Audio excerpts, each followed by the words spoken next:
Hey guys, welcome back to the channel, welcome back to Chris with the C. Hope you're all doing well. Thank you very much obviously for all the support on the video previously with the learning to jump video. It's going really well. And when I checked last, it's probably one of the quickest watched videos on the channel so far, so really impressed with that. Right, okay, so the HPI Jumpshot. Firstly, want to thank my wife and my daughter for picking this up. As I did show you on a previous video, that was my Father's Day present from them. And the plan is really with this car in particular is we're gonna give it its first run. I know it's a brush car, alright, so it's not gonna set the world on fire speed wise or anything like that now, but the plan is really to upgrade it. So I'm gonna show everyone how I upgrade it and what I've done to it. And I think at the moment it's got a 12-turn Saturn HPI motor in there. I'm going to run it on 2S. And what I'm going to do, guys, I'm going to run it outside where I live. The reason being is really a trip up to Garth is a little bit wasted on me personally. As a beginner, get up there or go out with the car, do what you want. But I know I'm going to need more speed out of this little car. The plan is I'm gonna stick a 25 kilogram servo in there, Hobbywing G2 3652 300 kV motor. Probably gonna up the gear from a 19 to a 27 or 26 possibly. I'm gonna stick a BLX 100 in there, so it's got 100 amp ESC as well. But the price I picked it up at for only £133.50, and once again thank you to SC Models here in the UK. You can pick these up, guys, for only, well, it's peanuts really. Using the code HPI10 you get 10% on checkout for any HPI car they've got on their website. So that actually is a really good saving. So let's say you're buying something like this, or maybe even you're treating yourself and buying a Savage. You're going to save a fair amount there. 10% is quite a hefty discount. So I'll stick a 2S battery in now. We'll take the car out in the street. I'll put the head cam on and I'll show you what to expect. Then we'll nip back in the house. I'll set up the camera. We'll start tearing the car down and upgrading it. Once I've got it upgraded, I'll do a quick video, and then I'll probably do a first run with all the upgrades in somewhere like Garth or one of the spots I like to go bashing in, maybe tomorrow possibly. I don't know, see what happens. But yeah, one thing I will mention, this TF41 radio. Now it's been out for a little while, this but the more I hold it, the more I realise actually this is actually a quality radio. And I'll show you some of the features again later on. But right, let's put the head cam on and we'll go up with it. Right guys, so as I said, the plan is I'm going to run this on 2S anyway, even when I do upgrade it to brushless. Put these body clips somewhere nice. Oh, actually, I don't need to do that, I don't think, do I? Yes, I do. So I'm going to run it on 2S, only because the front of this car is quite light, so I want to try and keep it planted, but also get a decent turn of speed out of it. But I know a brushed scenario for me is probably not going to be enough. Now, if you're a beginner, I am a firm believer of brush car would be perfect really for someone who's starting off. But as you know me, I've had a few RCs in the past really that are pretty quick, so I think brushless is the way to go. I'm going to pause it here a second because I've just realised I need the adapter. As you can see, there's a Dean's plug on there and I've got EC5, so I've got an adapter in the house, so I'm going to put it on. Right guys, so as I say, HPI Jumpshot first run, brush motor. Yeah, so that is actually full throttle.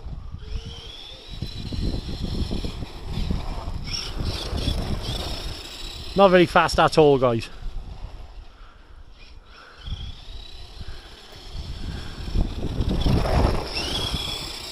And that is with the 2S lipo in it, mind.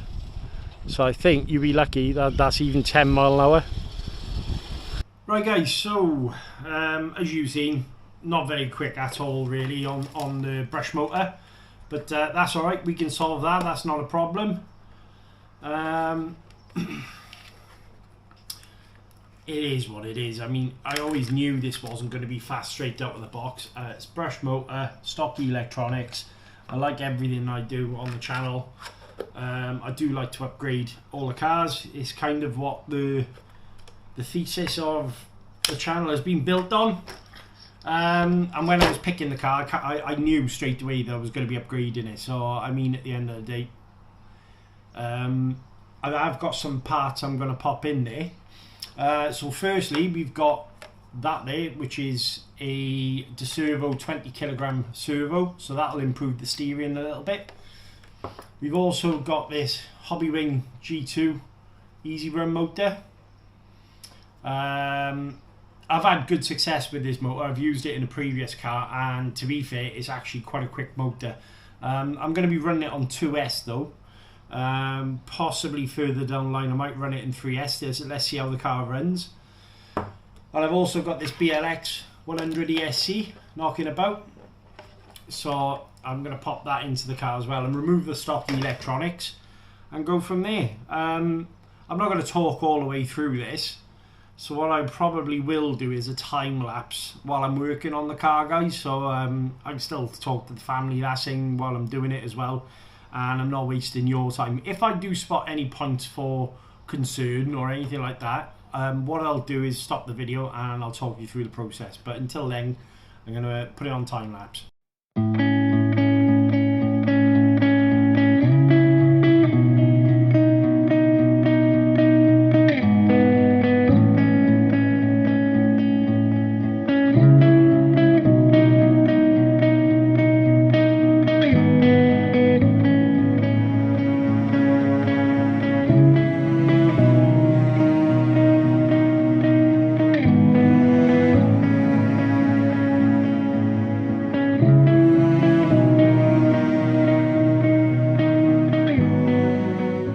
Right guys, so I decided to put the head cab on to just give you an idea, so as I'm finding things. So that's the electronic speed controller.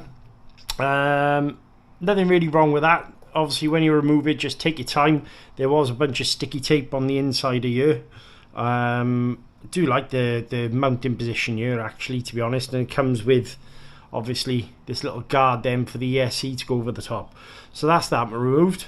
Then we've removed the 12 turn Saturn motor, as you can see.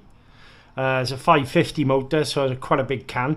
I might repurpose this in something actually like I did with the Tamiya build, so I will keep hold of this motor. It should come in handy for something, so that's good. And I've also got a speed controller there. So to be aware, when you do loosen the motor, don't know if you can see this, see there where the motor mount is, this little plate will fall out here. Alright, so this is actually the motor mount plate. So, and as you can see, they've got those little catch washers on them as well. So make sure you keep hold of the washers, guys, because that is what will stop your screw turning. But it doesn't look like they've actually used any Loctite on the screw. I don't know whether the camera will pick that up, but so I will be adding some Loctite on there. Now what I am going to do is, when I purchased the car, I did my research, and on the non-flux model, this diff gear, as you can see here, is something that it doesn't come with. It's actually got a composite diff gear.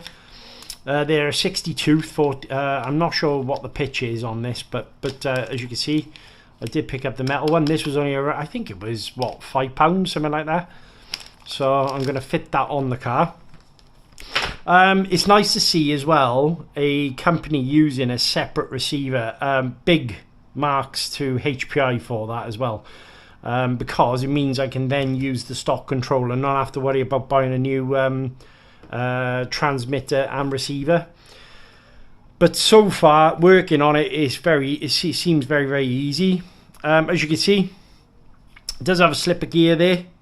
I should think that's actually quite easy to upgrade to a 32 pitch. So when I've got it apart in a moment, I might actually chuck a 32 pitch. I think I've got a 55 tooth spur to go on as well, which will actually give me the correct gearing I needed. So once I take this off in a moment now, I'll inspect the slipper clutch, and we'll possibly repurpose this one and then use one of the spur gears that I already have. I'm not sure if it's a twin plate system. It is a twin plate system, so I'll have to check to see if I got one here, but I can definitely do something with this. Right, pause the video, put you back on the camera, put you back on time lapse. Again, if I find something, I will let you know.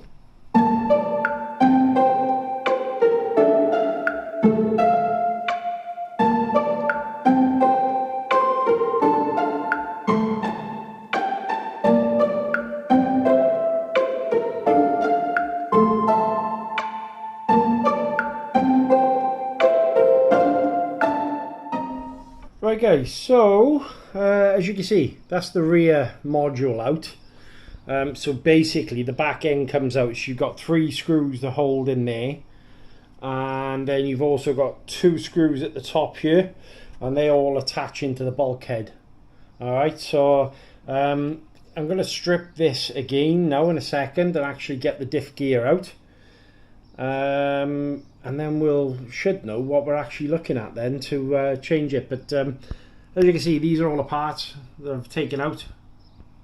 The main reason for taking this out, guys, isn't you don't have to do this if you're changing the motor, by the way. I'm only doing this to actually fit that part there.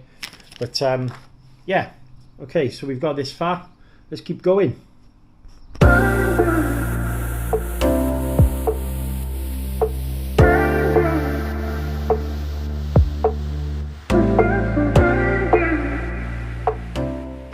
Okay, so just found out that basically to get this spur gear out, what you actually have to do, to get this gearbox part, what you actually have to do is actually take the spur gear apart, if you look. Alright, so that actually gives you this module here. And it does look like there's 1, 2, 3 screws there, so we're just going to undo these now, and I think I'll just keep you on camera a second just so you can see what I'm seeing. So there's one there. I'll put these over there because I know they're the screws I've had for the gearbox. Don't be afraid to wrench on your cars either, guys. Alright, because bearing in mind you've got a full exploded view for your cars in the manuals that come with them. I've always been someone who would prefer to take something apart to learn. Just the way my mind works, so it doesn't bother me. Right, okay, so there are the screws out of that gearbox by there. This should, in theory, come apart now. Can we get that apart? Yes. Okay, so you got a bearing, as you see there, inside the actual gearbox case, and then we've got this diff gear. So this is the one we're going to be replacing there. See it? There is some grease in there, not a lot, but I'm going to try and leave all that there a second. I will be applying some of my own grease, and this is the one we want, guys. Alright, so as you can see, it's using composite instead of a metal one. I do believe if you buy the Flux version though, that this is actually on the... Right guys, so I've split the diff. Alright, quite easy to do. There was 4 little screws, as you can see by here. Alright, and then this, you've got the gear that slides off when you take it apart. Now remember, be careful, because there is this gasket inside, as you can see. This little gasket here. Alright, and the other thing to mention I noticed is the actual grease in the gears is very thin, so we're going to put a thicker grease in there to give it a bit more traction. So yeah, very easy to replace this idler gear here, as you can see. Why they use a plastic piece on this, I'll never know, but the part you're going to need is hash 160040. You can get that from HPI site. I think I got mine from Wheelspin here in the UK.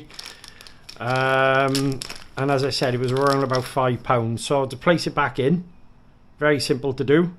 It actually goes around the diff case like so and just slides straight over the top. So where are we to? There's this little nodule there. You need to go where that is. Oh, hang on. We will get it in a second. So, right, that's that part there.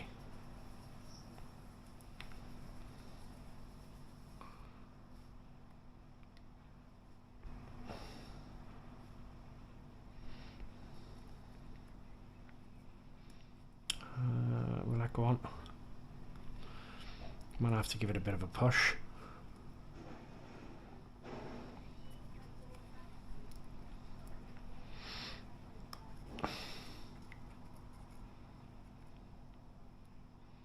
Just make sure I go in the right place. So that technically should be there, I'd imagine.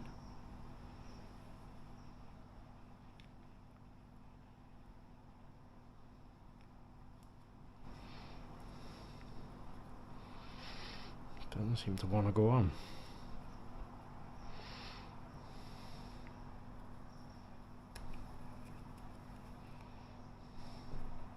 Does it go on like so?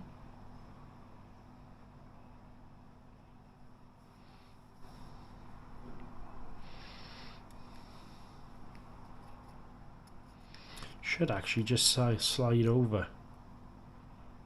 Maybe I've got it the wrong way. Interesting. Let me just check this against the plastic one.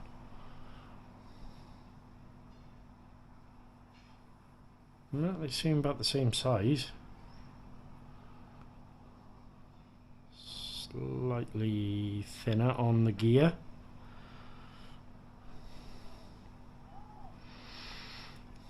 As HPI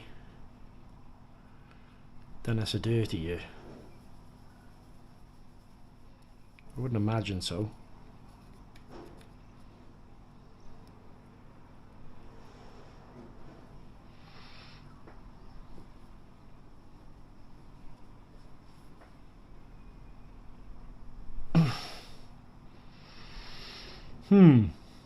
Okay.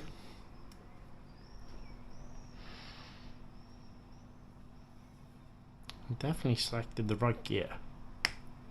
See, that clips over like so. Maybe I've got to give it a tap. Okay. Something to give it a tap with. That'll do me.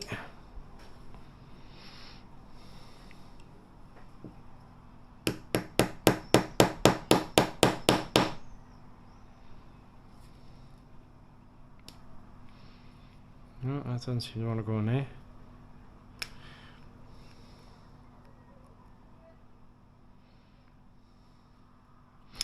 Guys, we can pause the video a sec.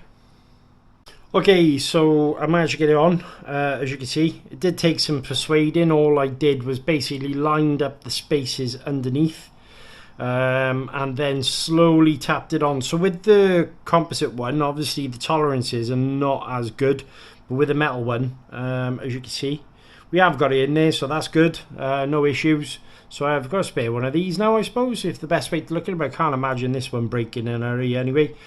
I'm going to top this up now with... initially, I was thinking about probably putting 10,000 in there, but I might possibly put a thicker oil in again or make a combination of the two. So I have got... I don't want 1 million, that'll be way too thick. I've got... what have I got here? 30,000 CST, and also I've got $500,000. It's 100,000. So if what I'll actually do then is put some 30,000 in there instead 10,000, and I'll just top it up a little bit with 10,000. So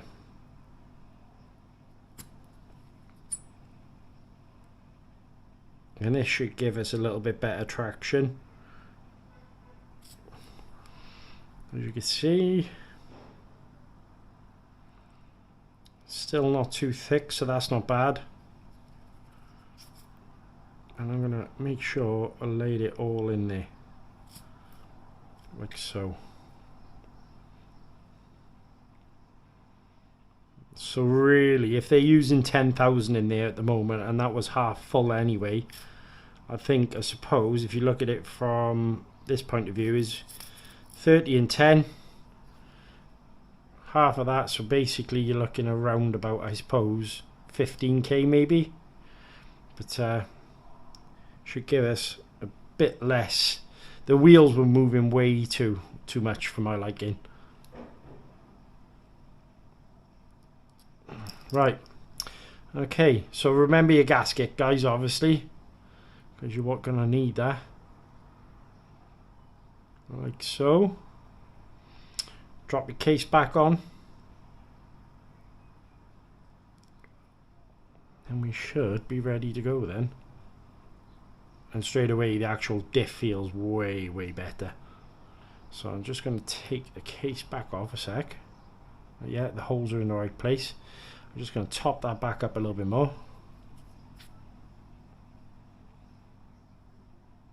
There you go.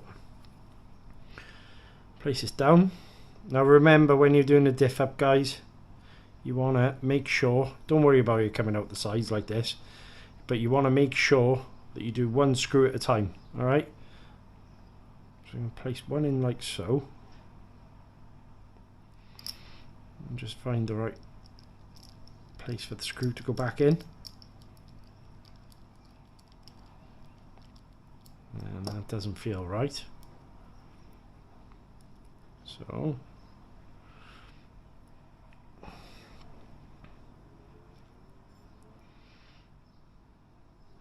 and I'm not worried about making a mess, because at the end of the day I'm trying to make sure that the gears stay in the right place. So what I'm going to do is pop that in like so. This screw then needs to go through this gasket. I need to then line that up.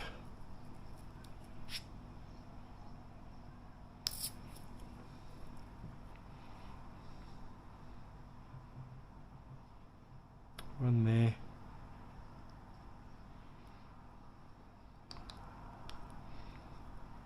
Okay, and then I should be able to, right, screw that back up.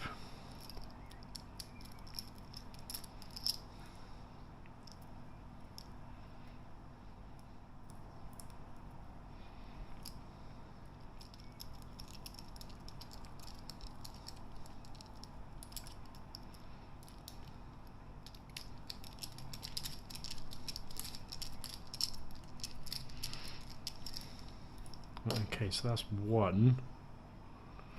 Just gonna wipe this off a sec. Oop.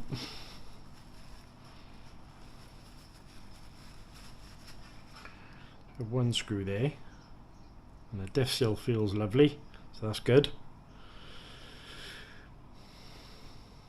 Put another one in on the opposite side.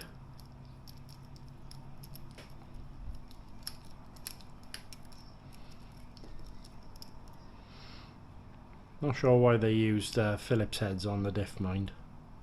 Would have made much more sense to use some hex hardware. Okay. And then the other one goes in like so.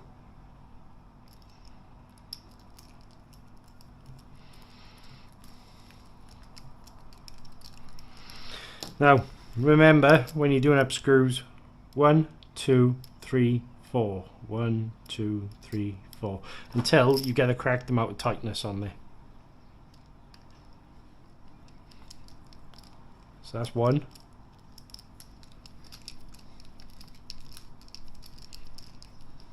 That's 2. 3. 4. 1, 2,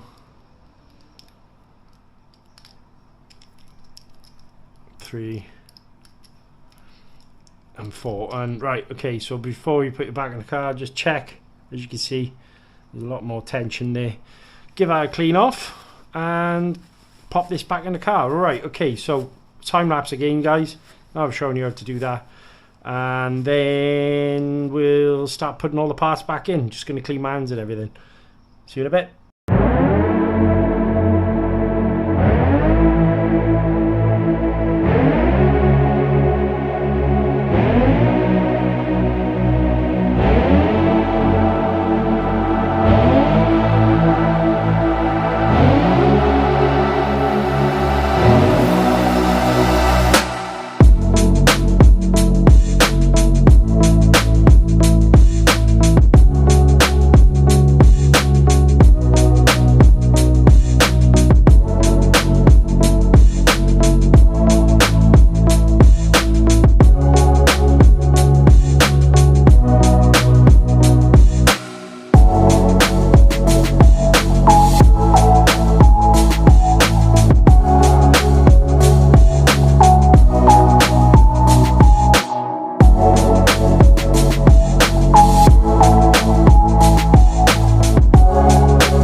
Guys, so I want to show you what we've done so far. So we've got the gearbox back together, as you can see. Alright, for the moment I did try the 32 pitch gearing I had. This was from an armour infraction, but unfortunately the centre of the spur gear was a bit too wide. So case we'll stick with the 48 for now, and I'll probably order a Kimbra spur gear.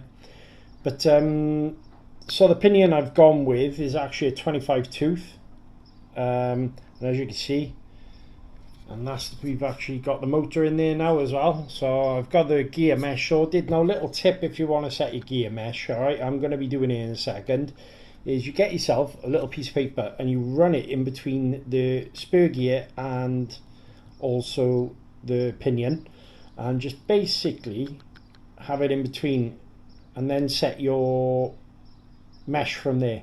So I'm going to do that in a second, and then I'll show you what it's like. Right, okay, yeah, so just showing you how to do this now. So what I'm going to do is slacken off these screws.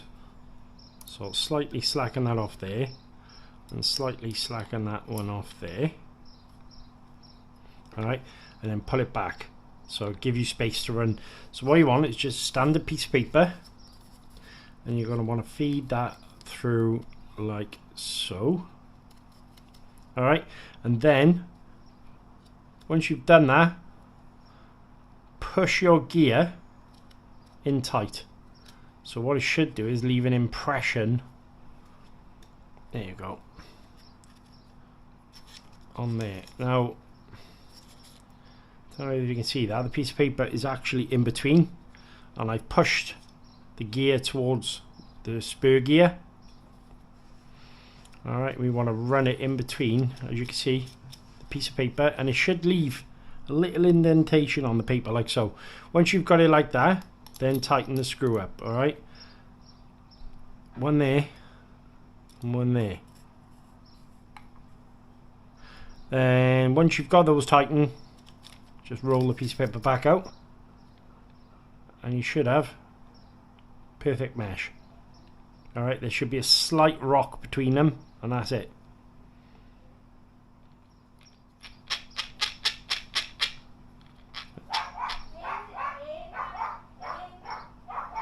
Alright, so it's like so. Okay, so now to test this is all alright, I'm just going to plug up the, as you can see, ESC. Get myself a battery.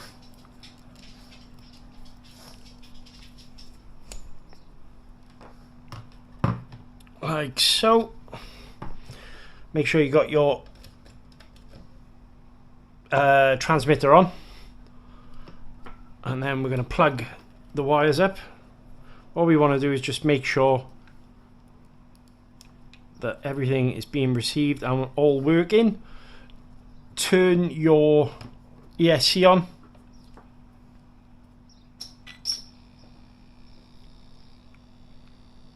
Alright, and then hopefully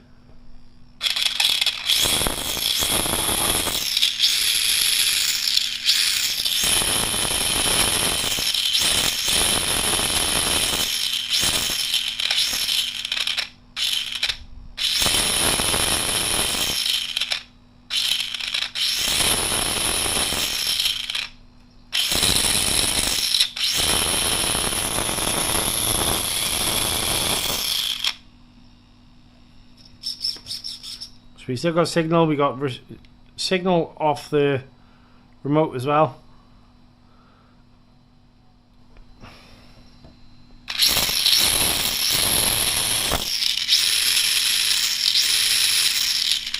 There you go, guys. So that's that. So it does look like it's all going to work properly. Now what I'm going to do is just take one screw at a time, and I'm just going to put a dab of Loctite in the motor.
Okay guys, so what I've actually done here with the Dremel is, as you can see, there was a hole there anyway, alright, underneath the ESC.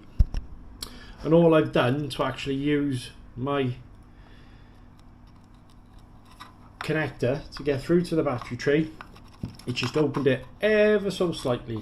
Alright, so I can drop that in there.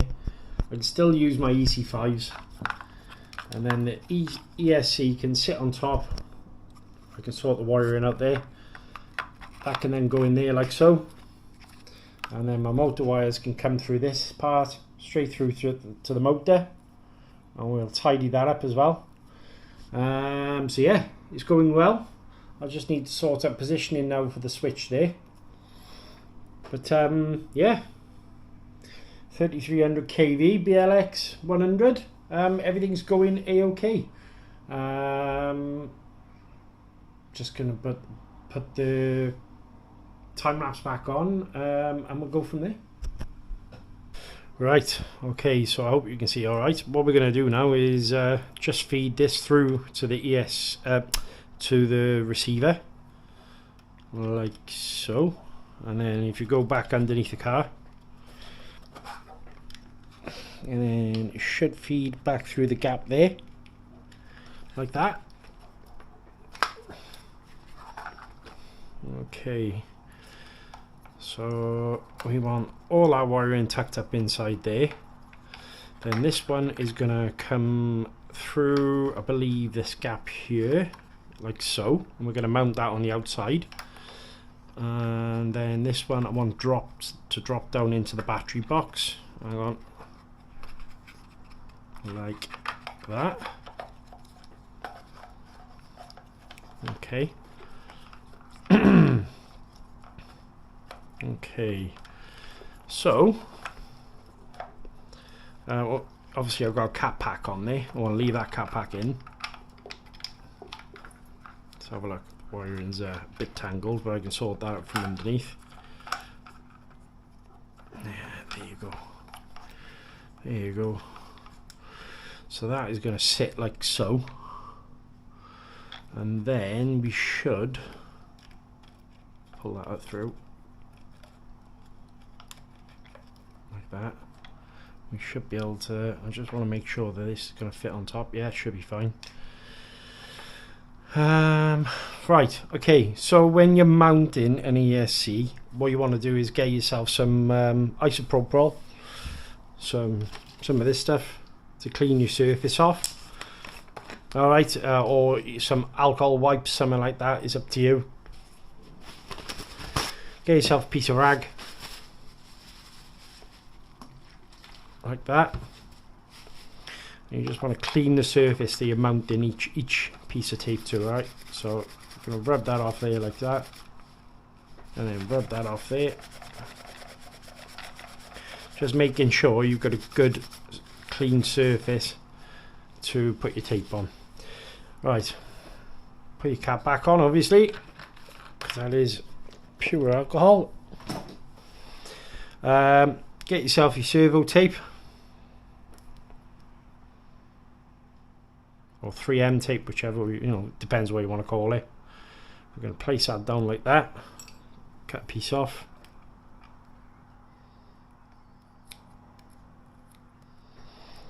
There you go. So that's all nicely attached on there. Can I get the edge of this? I've got no nails at all. One of the things with me is I will not have any nails. Right, lift it off with the edge of the scissors. Okay.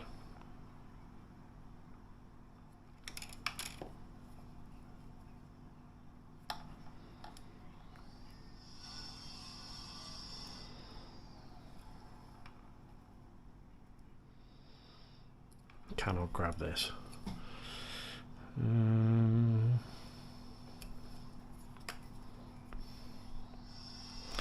Now I will say that doing a conversion the way I've done it, guys, it's not going to be for everyone. I understand, obviously, if you don't want to do this and just buy the upgraded version of a car. I actually enjoy doing all this. It's part of me. I have just, it is what it is. So just gonna mount this in the center now. There you go. Press that down firmly like that. Cap pack's going in there nicely, so as you can see everything is neat there. And we've got our receiver wire here, which I can plug in now. Actually, receiver wire goes in like so. Remember, 1 to turn, 2 to burn. So really speaking, this can go back on, like so. So we're just in the final stages now, really. I want to put a 2mm screwdriver, hex driver, sorry, just to tighten that box back up. Just make sure you're not going through any wires. Make sure you do tighten this down, guys, as well, because obviously there's a rubber seal around it, and you want to make sure that your receiver is waterproofed. So it's coming together nicely. The good thing is sitting down and planning your approach with a little project like this is knowing which bits you want to go where, how you want them to go in, and not rushing, because if you rush, that's when mistakes happen. So these wires, I want them to come through. Hang on, bear with me. I want them to come through. Are we having them coming through that way? Yeah, I suppose. I'm going to feed them through underneath here, like so. One there, and one there. Right guys, sorry about that. Camera decided to cut out. So as you can see, I put the case back on top of the BLX on top of the ESC. We still got plenty of room there for the fan. That's gonna make it nice and protected there. I could keep it off if I wanted to, but I actually want to still keep it quite OEM looking. As I say, this was a present, so I don't want it to be too, what's the word? Cut the bits is the best way. I want it to look cut and shut. I'm going to tidy up the wiring here now. Again, trying to keep it looking all neat and tidy. So put a zip tie through here, like that. And I can feed it back through here, and then pull that tight.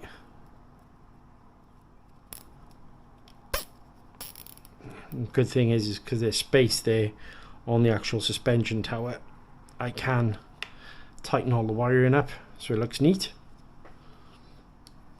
And then we want to go 1, 2, and 3, like so. Oh no, other way around, I think, is it? Yeah, no, yes. 1, 2, and 3. And then what I can do is just put a zip tie around there just to keep that looking neat as well.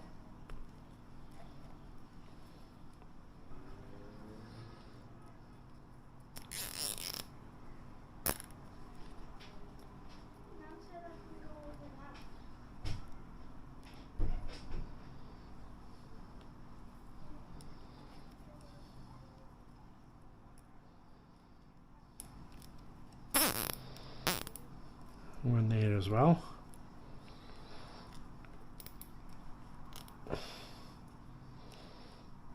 So I'm going to cut the ends off here now. 1, 2, 3. That looks nice and neat, doesn't it? Turn the car over. So as you can see, we've got this at the bottom now. And we can put our 2S battery in there. Trying to keep it looking OEM.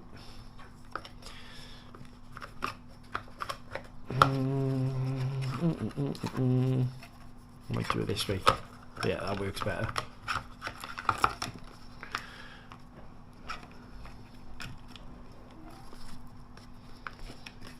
Okay, that goes down on top of that like so. With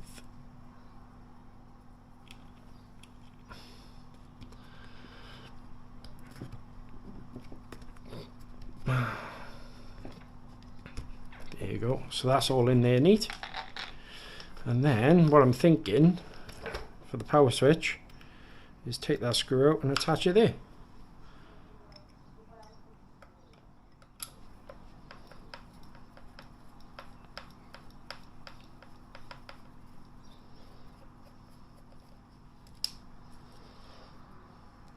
So pop that back in, so it's not missing any screws.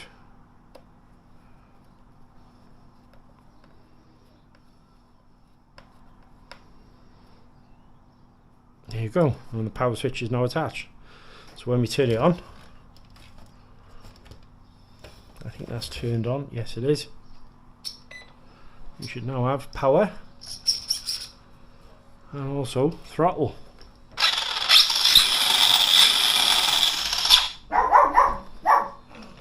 Gonna pause the video, guys, put the body back on, take it out on the street and see what difference is made. Okay, so we've brushless converted the HPI Jumpshot ST. So obviously this one comes brushed, as you know.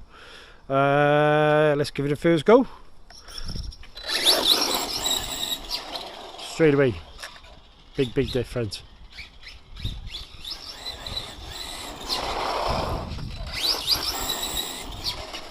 So I do think I could probably gear up a bit more.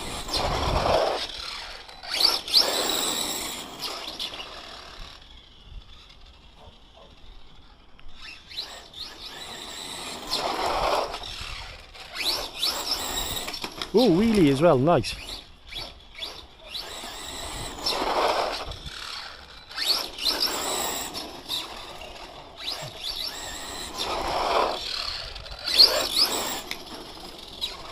There's a big difference from the way we had it before.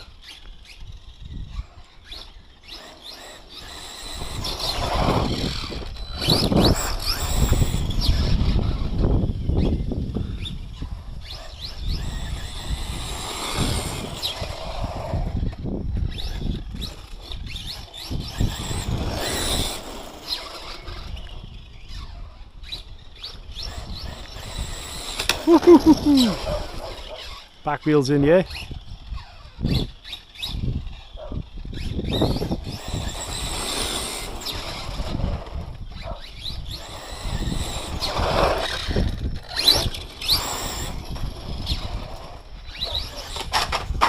Oh, first time over, but yeah, much better than what it was, eh? Huge difference, huge difference.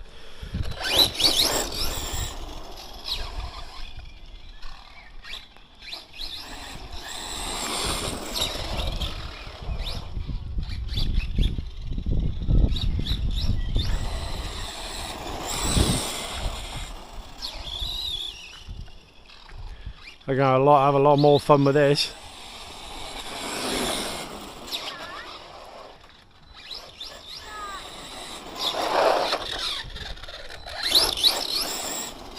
So, what do you think, guys?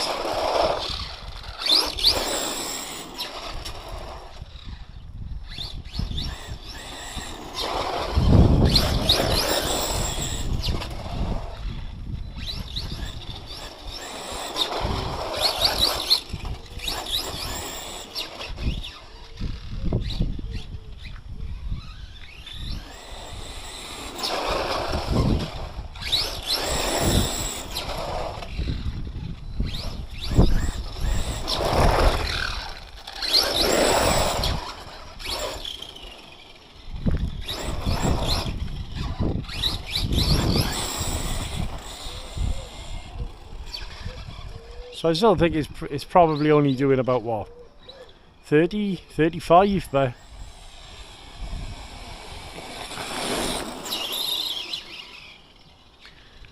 I think we gear up a bit.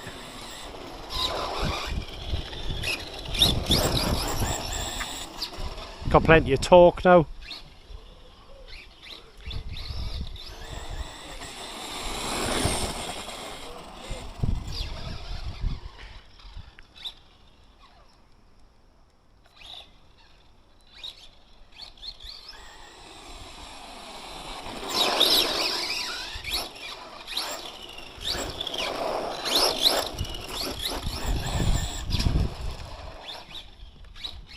It's actually surprisingly easy to drive.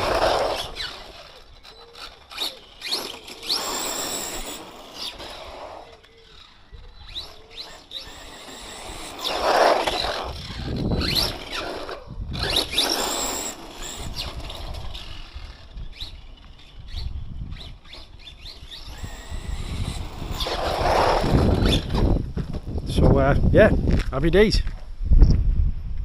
I think we're on a winner, guys. So that's a Jumpshot ST brushless converted with a Hobbywing 3652 motor. Could do with the gearing up, it's nice and cool. You can see got the BLX 100 in there, and yeah, she's rapid now.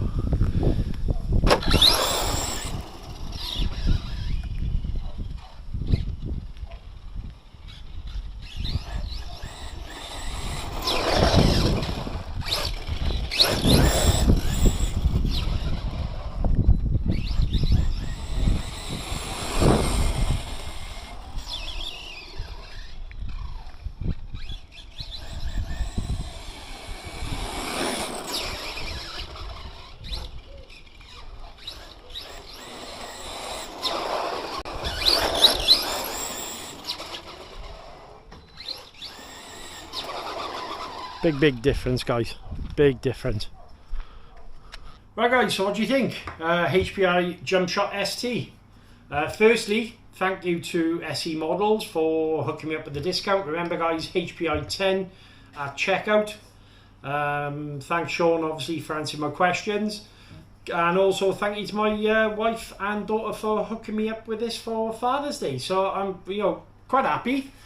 Very happy, actually. I hope you enjoyed the video. I know it was a bit of a long one, but brushless. Now, guys, brushless. I had the motor and I had the SC just knocking about in my, what I would call the parts tray. So for me, just obviously, this was a cheap conversion. Now, if you are someone who wants brushless power on this car, I am going to recommend you go probably for the Flux variant, all right?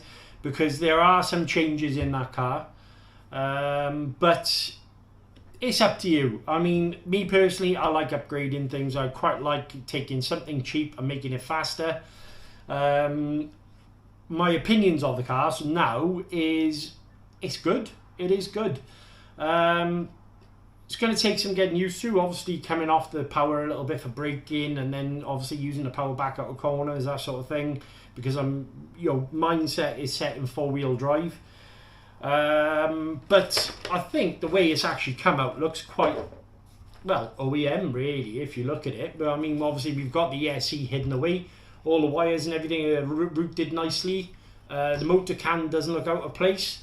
Obviously Sight did the on and off button on the side, so it's easy access.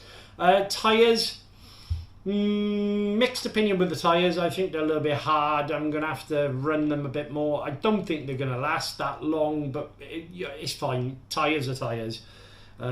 Just buy another set at the end of the day.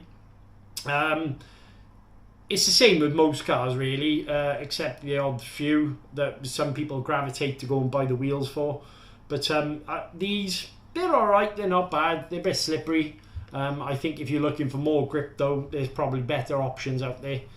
But I am impressed for what I've actually paid for the car. It handled brilliantly outside. I'm looking forward to actually getting this out in somewhere like Garth Park now and actually running the car. Bearing in mind, really, I could also run this on 3S if I had the room in the bottom of the battery tray. So that's one little downfall, really, is the fact that battery tray, you're looking at a 2S pack, guys, really. Unless you're maybe using a soft pack. I tend to use hard packs because of bash. Maybe I'm going to do a bit of shock tuning, but generally, to be honest with you, the feeling of it is pretty good. So I think it's 500 weight all the way around, so I'm just going to top up the shocks and let that be. The car didn't feel like I needed to move any of the ballast forward either, so that's another good thing. I am going to go 28 tooth on the pinion just to give a little more top end speed, but if you compare this to how the car was to start off with, the car was what, easily maybe 10 mile an hour tops. Was horrendously slow. I'm not going to lie, at the end of the day, if you're buying this, expect the brush version to be slow. But, as you see, a few cheeky little upgrades in the car. And I think it was probably around about 35 mile an hour, which for a 2S car is decent. But, yeah, so that was the video, guys. Hope we enjoyed it. Again, massive thank you to my wife and daughter, and make sure you check the box for more videos. Remember to like, share, subscribe, hit the notification bell as well, guys, for more videos and content. And till next time, guys, stay safe.